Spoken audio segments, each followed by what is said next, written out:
வர்த்தக பயன்பாட்டுக்கான கடைகளுக்கான வாடகை மீதான ஜிஎஸ்டி வரி விதிப்பை திரும்பப் பெற வேண்டும் என்பது உள்ளிட்ட கோரிக்கைகளை வலியுறுத்தி மயிலாடுதுறையில் அரை நாள் கடை அடைப்பு போராட்டம் நடைபெற்று வருகிறது.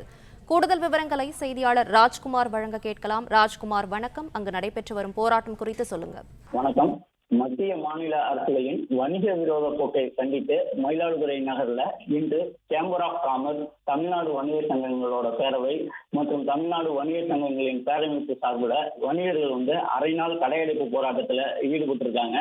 மத்திய அரசின் கடைகள் மீதான ஜிஎஸ்டி வரி விதிப்பை திரும்ப பெற வேண்டும், உள்நாட்டு வணிகத்தை சுரண்டும் ஆன்லைன் வணிகத்தை தடை செய்ய வேண்டும், மாநில அரசு ஆண்டுதோறும் 6% கூடுதல் சொத்து வரி விதிப்பை திரும்ப பெற வேண்டும், வணிக உரிம கட்டணம் உயர்வு, தொழில் வரி உயர்வை ரத்து செய்ய வேண்டும் உள்ளிட்ட பல்வேறு கோரிக்கைகளை வலியுறுத்தி 3000க்கும் மேற்பட்ட கடைகள் மயிலாடுதுறை நகரில் அடைக்கப்பட்டுள்ளது.